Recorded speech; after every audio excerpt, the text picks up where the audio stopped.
오늘 줄 예배는 시험 너무 겁먹지 말라. 하나님이 감당할 수 있도록 힘도 주시고 또 피할 길도 열어주신다라는 제목으로 잠깐 시간 은혜를 나누고자 합니다. 어떤 분이 저를 보고 목사님 학창시절로 다시 돌아가고 싶지 않습니까? 그래서 제가 아니요 그랬죠. 여러분 어떻습니까? 다시 학창시절로 돌아가고 싶으십니까? 여러분 제가 단호하게 아니요라고 말했던 이유는 중간고사다, 기말고사다, 또 뭐 있습니까? 모의고사다, 대입학력고사다, 수능시험이다, 이런 시험들을 생각하면, 여러 가지 시험들을 생각하면 두 번 다시 학창시절로 돌아가고 싶지 않기 때문인 것이죠. 그런데 가만히 생각해 보니까 학창시절만 시험이 있는 게 아니에요. 즉 신앙생활을 해보니까, 교회 나와서 이렇게 믿음생활을 해보니까 영적 시험 또한 만만치 않더라는 것이죠.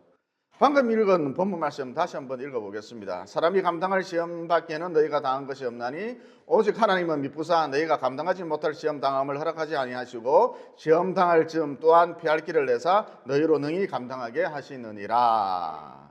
여러분 이 말씀을 통해 우리는 두 가지 사실을 알 수가 있죠. 즉 하나님은 우리를 시험하신다. 또 우리가 시험 당할 때에 그 시험을 이길 수 있도록, 그 시험을 감당할 수 있도록 힘을 주신다, 피할 길을 주신다. 이 두 가지 사실을 알 수가 있죠. 창세기에 보면 하나님께서 아브라함을 시험하셨죠. 어떻게 해요? 네가 사랑하는 독자 이삭을 내게 번제로 드리라, 이렇게 시험하셨습니다. 또 사사기 3장 1절에 보면 하나님께서 이스라엘 백성들 사이에 가나안 족속들을 남겨놓으셨다 그랬습니다. 왜냐? 전쟁을 한 번도 경험해 보지 못한 그들을 시험하기 위해서였다 그랬습니다. 여러분 이와 같이 하나님은 우리를 시험하신다라는 것이죠.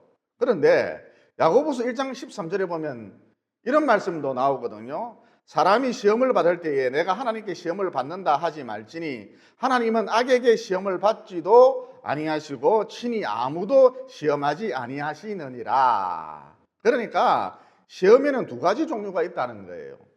하나는 테스트로서 하나님이 하시는 시험인데 이 시험의 목적이 무엇이냐? 우리의 믿음이 든든해지도록 하는 것입니다. 다시 말해 학교에서 왜 자꾸 시험을 치느냐? 학생들의 실력을 높이기 위해서거든요. 마찬가지로 하나님이 자꾸 우리를 시험하시는 이유는 믿음의 실력, 이것을 높이기 위해서다라는 것이죠. 반면 마귀도 우리를 시험합니다. 여러분 마귀의 시험을 영어로 템테이션이라 그러는데 곧 유혹이라 그러는데 이처럼 마귀도 우리를 넘어뜨리기 위해서 시험한다는 것이죠. 즉 돈이라고 하는 미끼, 성이라고 하는 미끼, 쾌락이라고 하는 미끼, 권력이라고 하는 미끼, 명예라고 하는 미끼, 이런 것들을 던져놓고 온갖 미끼들을 던져놓고 우리가 덥석 물기를 바란다는 것이죠. 그래서 결국 하나님과 멀어지도록 만든다는 것이죠. 이런 유혹, 템테이션, 이런 시험은 하나님이 하지를 않습니다. 마귀만 하는 시험이죠. 어떤 분이 바다 뷰가 보이는, 게다가 개발 가능성이 매우 높다는 좋은 땅을, 멋있는 땅을 터무니없이 싼 가격으로 구입을 했다고 합니다. 그 사람은 속으로 횡재를 했다 이렇게 생각을 했겠죠. 떼돈 벌었다 이렇게 생각을 했겠죠. 그런데 그 다음날 가보니까 바닷물이 들어와 있는 거예요. 그러니까 밀물일 때는 땅이 보이고 썰물일 때는, 그러니까 밀물일 때는 땅이 안 보이고 썰물일 때는 땅이 보이고, 이런 쓸모없는 땅을 구입을 했는데 이 사기꾼이, 이 땅을 팔아먹은 사기꾼이 때마침 썰물일 때 그 땅을 그 사람에게 보여주고 여기 개발된다 그러면서 팔아먹었던 것이죠. 그러면 왜 이런 일이 벌어졌느냐? 그 사람 인생 가운데 왜 이런 일이 벌어졌느냐? 한마디로 마귀가 돈이라는 미끼로 이 사람을 유혹한 것이죠. 그리고 이 사람이 이걸 덥석 문 것이라 할 수가 있습니다. 또 배우자가 있는데도 불구하고 어느 날 정말 내 스타일의 미모의 여인이 나타나서, 미스 코리아 뺨치는 미모의 여인이 나타나서, 또 멋있는 남자가 나타나서, 장동건이 뺨치는 멋있는 남자가 나타나서 나랑 사귀자. 물론 이럴 가능성은 사실상 없지만 이런 것도 마귀의 유혹인데, 성적인 유혹이죠. 이런 것도 마귀의 유혹인데 덥석 무는 순간 가정이 깨지고 하나님과의 관계도 깨질 수밖에 없겠죠. 따라서 결론, 시험에는 두 가지 종류가 있다. 하나는 하나님께로부터 오는 시험, 즉 우리의 믿음을 든든하게 해주는, 믿음의 실력을 키워주는, 테스트가 있고, 또 다른 하나는 마귀로부터 오는 시험인데 우리를 유혹하여 넘어뜨리고 하나님과의 관계를 깨뜨리는 템테이션이라는 것이 있다는 것이죠. 그 다음 본문에 보면 이런 말씀이 나오죠. 오직 하나님은 미쁘사 너희가 감당하지 못할 시험 당함을 허락하지 않으시고, 그러니까 하나님께서 저와 여러분을 테스트하시는데, 사람을 테스트하시는데 그 사람 수준에 딱 맞는 그런 테스트만 하신다는 거예요. 그러면 하나님께서 왜 이렇게 하시느냐? 그 사람이 감당할 수 없는 시험을 주면,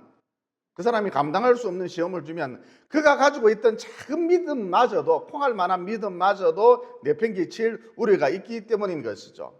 그래서 믿음이 작은 자에게는, 믿음이 작은 사람에게는 어떤 시험이 온다? 작은 시험이 온다는 것입니다. 반면 믿음이 큰 자에게는 어떤 시험이 온다? 큰 시험이 온다는 것이죠. 그러면 작은 시험이란 도대체 어떤 시험인가? 한마디로 우리가 이해할 수 있는 그런 시험을 말하는 것입니다. 여러분, 하나님께서 아브라함에게 이런 시험을 하셨죠.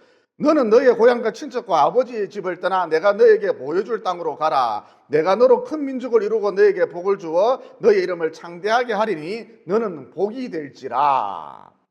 여러분, 당시 아브라함은 이른바 메소포타미아 문명권에서 살았거든요. 쉽게 말해서 해운대 신도시, 해운대 마린시티에 있는 아이파크에 살았는데 땅촌으로 가야 하는 그런 상황이었던 것이죠.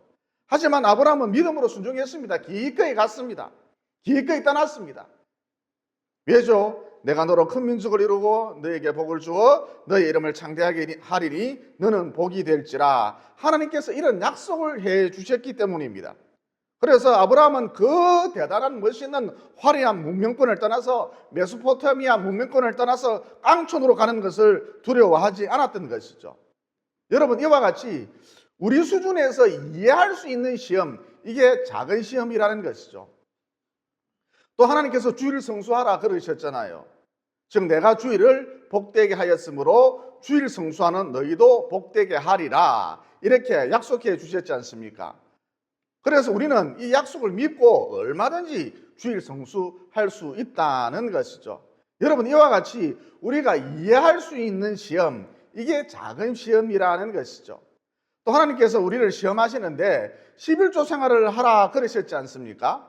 여러분, 말라기서 3장 10절에 보면 이런 말씀이 나오죠. 만군의 여호와가 이르노라 너희의 온전한 11조를 창고에 들여 나의 집에 양식이 있게 하고 그것으로 나를 시험하여 내가 하늘 문을 열고 너희에게 복을 쌓을 것이 없도록 붙지 아니하나 보라. 여러분, 이 약속을 믿는다면 11조 생활 그다지 어렵지 않습니다. 할만합니다. 덧붙여서 여러분이 이 대목에서 주의해야 할 것은 11조 생활을 했을 때 꼭 물질적으로 보상이 따른다, 이렇게 생각해서는 안 된다는 것이죠. 간단하게 말해서 내가 10만 원을 11조를 했으니까 다음 달에는 200만 원이 들어올 거야, 이런 식으로 하나님을 일수쟁이로 만들지 말라는 것이죠. 약국을 경영하는 두 분의 집사님이 있었습니다. 한 분은 큰 대학병원 앞에서 약국을 운영했기 때문에 매출이 상당했습니다. 하지만 믿음이 작은 탓에 11조 생활을 하지 않았습니다.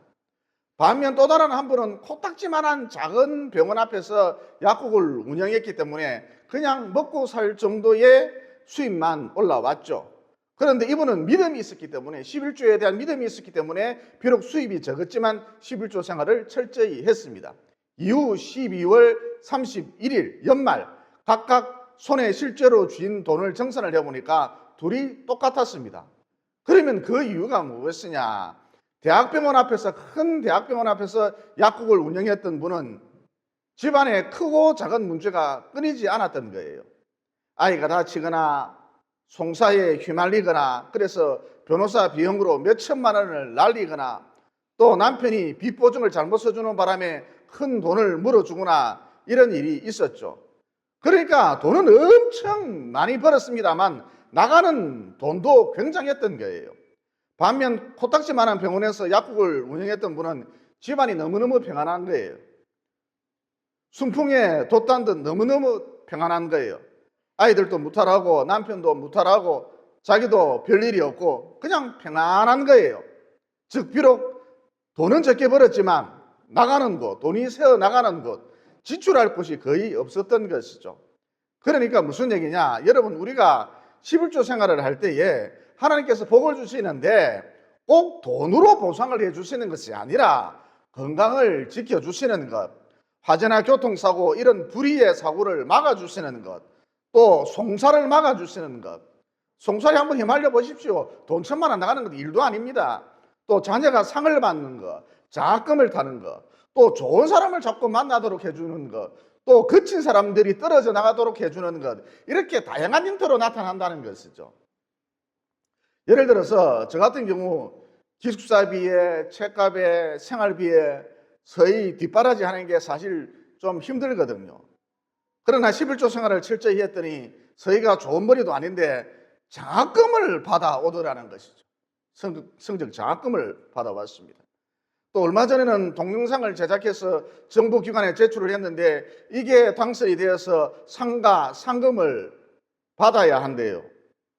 그런데 상 받는 날이 하필 한동대 시험기간하고 겹치는 바람에 자기가 못 가니까, 서울에 못 가니까 엄마나 아빠가 대신 갔다 오래요. 그래서 지난 12일 날 정선호 사모가 때마침 학교일 때문에 서울에 갈 일이 생겼는데 겸사겸사 다녀올 수 있었던 것이죠.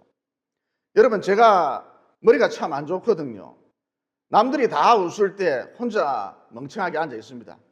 말귀를 빨리 못 알아들어가지고. 이어 집에 와서 잠자리에 들 때 비로소 그 말귀를 깨달아서 혼자 막 웃고 그러거든요. 이불 속에서 미친놈처럼 혼자 막 웃고 그럽니다. 그런데 서희도 이걸 좀 닮았습니다. 말귀를 빨리 못 알아듣습니다. 그러나 그럼에도 불구하고 자꾸 상을 타오더라는 것이죠. 여러분, 자랑하는 소리는 듣기 싫은데, 특히 마누라하고 자식 자랑하는 소리 제일 듣기 싫은데 팔불출이라 그러잖아요. 자식 자랑하는 소리, 마누라 자랑하는 소리 제일 듣기 싫은데, 제가 왜 이런 말씀을 드리느냐 하면 우리가 11조 생활을 했을 때 그 축복의 루트가 다양하다는 것을 말씀드리기 위함인 것이죠. 어쨌든 11조 생활을 했을 때 복을 받는다, 이걸 믿으면 큰 믿음도 아니에요. 10의 2조, 3조를 바치라는 것도 아니고 고작 10분의 1이잖아요. 어쨌든 11조 생활을 했을 때 복을 받는다, 이걸 믿으면 이 정도의 믿음, 이 정도의 작은 믿음만 있으면 얼마든지 11조 생활도 가능하다는 것이죠. 여러분, 이와 같이 우리가 이해할 수 있는 시험, 이게 작은 시험이라는 것이죠. 그런데 큰 믿음을 가지고 있잖아요. 그러면 큰 시험이 온다는 것입니다. 여러분, 하나님께서 우리를 테스트하시는데, 즉 하나님께서 우리를 테스트하시는데 내가 도무지 이해할 수 없는 그런 시험이 온다는 것입니다. 그러니까 하나님께서 아브라함을 보고 이삭을 번제로 바치라 그러셨잖아요. 여러분, 어떻게 자식을 번제로 드릴 수가 있겠습니까? 그것도 독자를 말이죠. 또 하나님께서 아브라함에게 약속하시기를 내가 너에게 복을 주어 하늘의 별과 같이 바닷가의 모래알같이 너의 후손들이 이 땅에 가득하리라 그러셨는데, 이제 독자 이삭을 죽여버리면, 불로 태워서 번제로 드리면 이 하나님의 약속은 어떻게 되는 것이죠? 그러니까 믿음이 큰 사람에게는 큰 시험이 오는데, 큰 믿음을 가지고 있으면 큰 시험이 오는데, 큰 시험의 특징, 도무지 이해가 안 되는 그런 시험이 온다는 것이죠. 그런데 아브라함은 초짜가 아니에요. 어느 정도 믿음을 갖고 있었기 때문에, 믿음의 씨알이 굵었기 때문에 이 시험, 이 이해할 수 없는 시험 무사히 통과하지 않았습니까? 그래서 그 결과 그는 더 큰 믿음을 소유할 수 있었고, 그의 믿음이 더 견고해질 수 있었고, 믿음의 조상까지 될 수 있었죠. 구약 성경에 나오는 사드락 메삭 아벳느고도 비슷한 케이스라 할 수 있습니다. 어느 날 느부갓네살 왕이 내가 만들어 놓은 신상에게 절하지 아니하면 맹렬히 타는 풀무불 속으로 집어던질 것이다. 그러나 이 세 사람은 왕이 만들어 놓은 신상 앞에 가서 끝내 절하지 않았죠. 그래서 결국 어떻게 되었습니까? 왕 명에 의해서 이 세 사람이 풀무불 속으로 던져졌는데, 그곳에 갑자기 또 한 사람이 나타났었죠. 이어 갑자기 나타난 이 사람을 보고 느부갓네살 왕이 저 사람은 우리랑 전혀 다른 신들의 아들 같았다 그랬지 않습니까? 인간계의 사람이 아니라는 것이죠.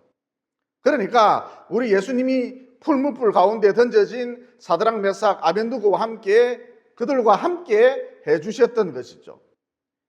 이어 맹렬히 타는 풀무불 가운데서 왕명에 의해 세 사람이 터벅터벅 걸어 나왔는데 어느 곳 하나 탄 곳이 없이 멀쩡했죠. 불에 걸린 냄새조차 나지 않았습니다.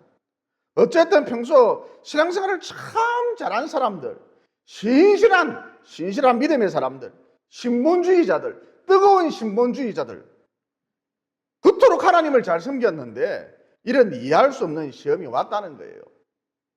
하나님을 믿어 풀물불 속을 집어 던져버릴 거야. 이런 시험이 왔다는 거예요. 그런데 무사히 잘 통과하지 않았습니까? 이어 그 결과 그들은 더 큰 믿음의 사람으로 세워질 수 있었죠. 여러분, 풀무불 가운데서 생활한 이 세 사람을 보고 느부갓네살 왕이 무엇이라고 말했습니까? 다니엘 3장 28절에서 29절을 보면 이런 말씀이 나오죠. 느부갓네살 왕이 말하여 이르되 사드락 메삭 아벤누고의 하나님을 찬송할지로다. 그가 하나님이 그의 천사들을 보내사 자기를 의뢰하고 하나님만 의뢰하고 그들의 몸을 바쳐 왕의 명령을 거역하고 그 하나님 밖에는 다른 신을 섬기지 아니하며 그에게 절하지 아니한 종들을 구원하셨도다. 그러므로 내가 이제 조서를 내리노니 각 백성과 각 나라와 각 언어를 말하는 자가 모두 사드락 메삭 아벤누고의 하나님께 경솔히 말하거든 그 몸을 쪼개고 그 집을 거름토로 삼을지니 이는 이같이 사람을 구원할 다른 신이 없음이니라. 여러분, 이 말을 들은 이 조서를 접한 사드락 메삭 아벤누고의 믿음이 쑥쑥 거침없이 자랐겠죠. 그야말로 모닥불 믿음이 용광로 믿음이 되는 순간이었다, 이렇게 볼 수가 있습니다. 그래서 야고보서 1장 2절에 보면 이런 말씀이 나오죠. 내 형제들아, 너희가 여러 가지 시험을 당하거든 온전히 기쁘게 여기라. 그러므로 이해할 수 없는 시험이 왔다는 것은 내 믿음의 수준이 그만큼 높아졌다는 것을 의미한다는 이 진리를 확실히 붙드시고 시험을 잘 통과해서 아브라함처럼 사드락 메삭 아벤누고처럼 시험을 잘 통과하셔서 이전보다 더 깊고 더 넓은 더 뜨거운 더 성숙한 큰 믿음의 소유자들이 모두 되시기를, 모닥불 믿음이 용광로 믿음이 되시기를 예수님 이름으로 진심으로 축원을 드립니다. 그 다음 방금 읽은 본문 말씀에 보면 이런 말씀이 나오죠. 시험 당할 즈음에 또한 피할 길을 내사 너희로 능히 감당하게 하시느니라. 그러니까 우리가 시험 당할 때에, 큰 시험이든 작은 시험이든 우리가 시험 당할 때에 하나님께서 팔짱만 끼고 계신 것이 아니라 우리가 능히 이 시험을, 여러 가지 시험을 극복할 수 있도록, 감당할 수 있도록, 이길 수 있도록 도와주신다는 거예요. 용기도 주시고 지혜도 주시고 여러 가지로 도와주신다는 것이죠. 여러분, 사드락 메삭 아벤누고도 그 처절한 불시험 앞에서 두려워하지 않았던 이유는 하나님께서 그들에게 담대함을 주셨기 때문입니다.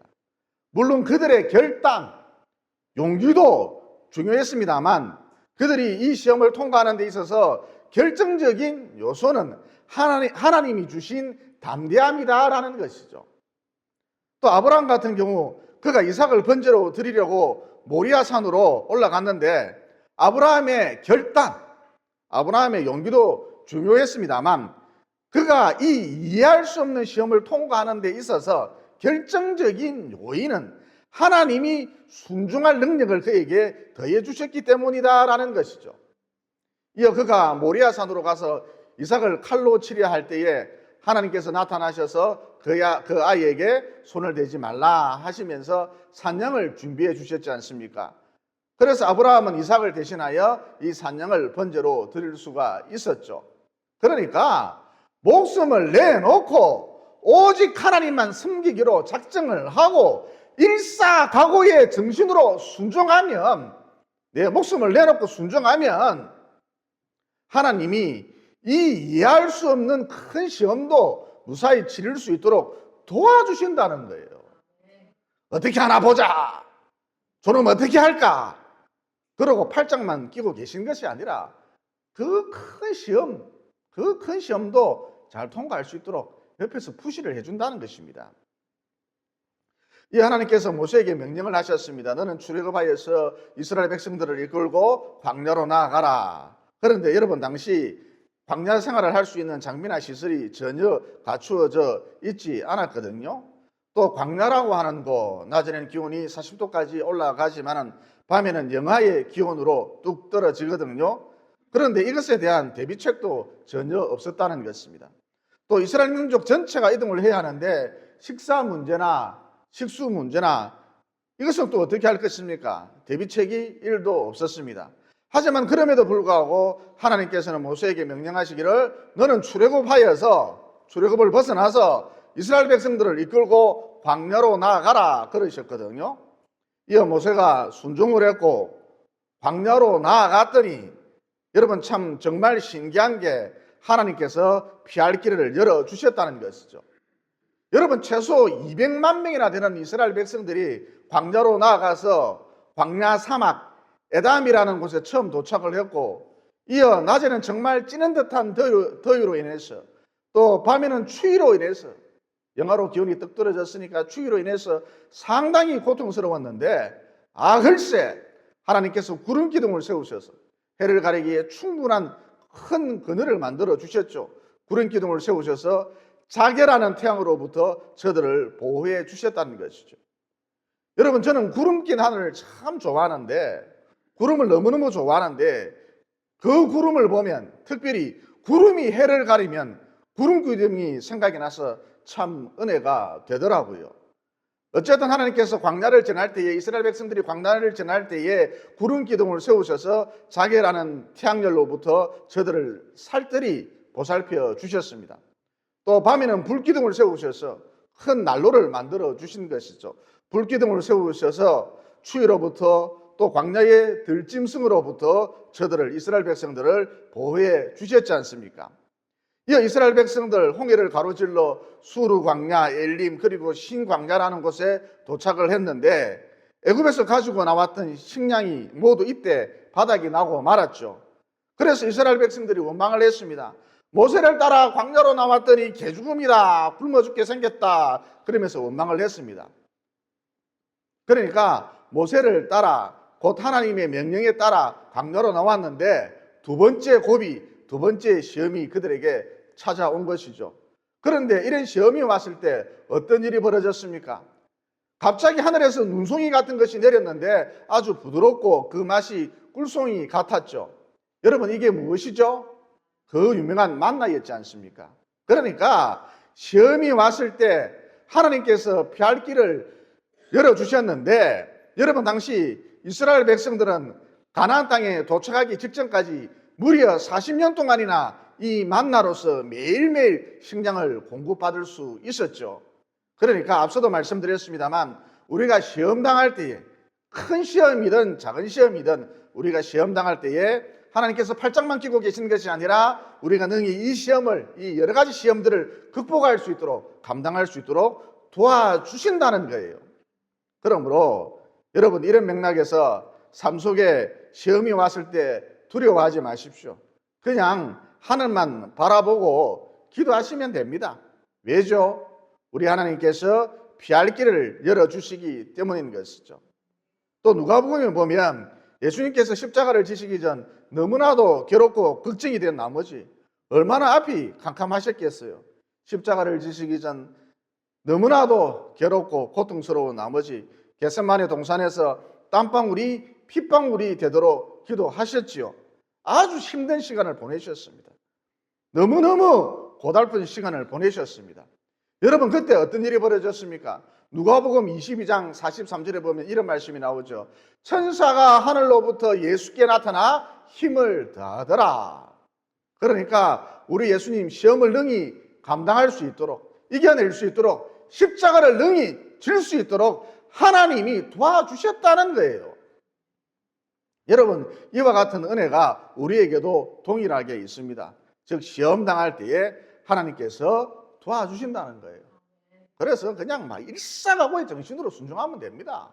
막 죽지 뭐 까짓것, 예수 잘 믿다 죽지 뭐 까짓것, 그렇게 나오면 하나님이 도와주신다는 거예요. 물에 물 탄 듯 술에 술 탄 듯. 그러니까 이게 시험에도 통과가 안 되고 하나님도 손을 내밀기가 그렇고 이게 어정쩡한 상태가 1년, 2년 계속 그렇게 흘러만 가는 것이죠. 여러분, 까마귀하고 독수리하고 싸우면 누가 이길까요? 처음에는 까마귀가 이기는데 결국은 독수리가 이깁니다. 왜냐하면 독수리는 항상 독고다이로 움직이거든요. 반면 까마귀는 떼거리로 움직이죠. 꼭 조폭 같습니다. 그러니까 아무리 독수리가 힘이 세다 할지라도 까마귀는 때로 덤비니까, 조폭이라니까요. 때로 덤비니까 감당이 안 되는 것이죠. 그래서 독수리가 어떻게 하느냐, 독수리의 전략, 독수리가 어떻게 하느냐, 까마귀가 때로 덤빌 때 수십 마리씩 무리지어서 덤빌 때 어떻게 하느냐, 계속해서 끊임없이 하늘로 올라갑니다. 그러면 어느 순간 이 까마귀 떼들이 더 이상 독수리를 추격하지 못하고 낙엽처럼 우수수 우르르 떨어지거든요. 독수리는 계속해서 하늘로 올라가고 까마귀는 그만 날개가 꺾여서 추풍 낙엽처럼 떨어진다는 것이죠. 그러니까 까마귀 떼들 비상하는 데 있어서, 하늘로 올라가는 데 있어서 한계점에 도달한 것이죠. 독수리는 아직 한계점이 남아있는 것이고, 무슨 얘기냐, 까마귀 떼처럼 시험이 때로 몰려온다 할지라도 줄기차게 하늘만 바라보라는 것입니다. 그러면 마침내 모든 시험을 이기고 최후 승리할 수 있다는 것이죠. 그러므로 내 삶 가운데 시험이 왔을 때 두려워하지 마시고 줄기차게 하나님만 바라보심으로 능히 시험을 감당해낼 뿐만 아니라 앞서 말씀드렸듯이 더 큰 믿음의 사람으로 성장하시기를, 믿음의 자이언트, 믿음의 거인, 믿음의 명장, 믿음의 거장들이 모두 되시기를 예수님 이름으로 진심으로 축원을 드립니다. 기도드리겠습니다. 사랑의 하나님, 오늘 말씀을 통해 시험에는 두 가지 종류가 있다. 하나는 우리의 믿음을 성장시켜주는 테스트, 곧 하나님께로부터 오는 시험이 있고, 또 다른 하나는 우리를 넘어뜨리려는, 나와 하나님과의 관계를 깨뜨리려는 마귀로부터 오는 시험인 유혹, 곧 템테이션이 있다는 진리를 깨닫게 되었습니다. 그러므로 마귀로부터 오는 시험을, 유혹을 말씀으로 잘 물리쳐서 언제나 나와 하나님과의 관계가 돈독해질 수 있도록 도와주시고, 또 하나님께로부터 오는 시험은, 테스트는 믿음과 순종으로 능히 잘 치루어서 곧 오직 하나님 중심주의, 하나님 제일주의, 일사각오의 정신으로 잘 치루어서 마침내 아브라함 같은, 사드락 메삭 아벤누고 같은 더 큰 믿음의 사람으로 세워질 수 있도록 도와주시옵소서. 아무쪼록 모닥불 믿음이 용광로 믿음으로, 용광로 믿음이 화라산 믿음으로 더더 성장할 수 있도록 도와주시옵소서. 우리가 시험 당할 때에 감당할 수 있도록 힘도 주시고 지혜도 주시고 또 피할 길도 열어주시는 예수님 이름으로 기도드리옵나이다. 아멘.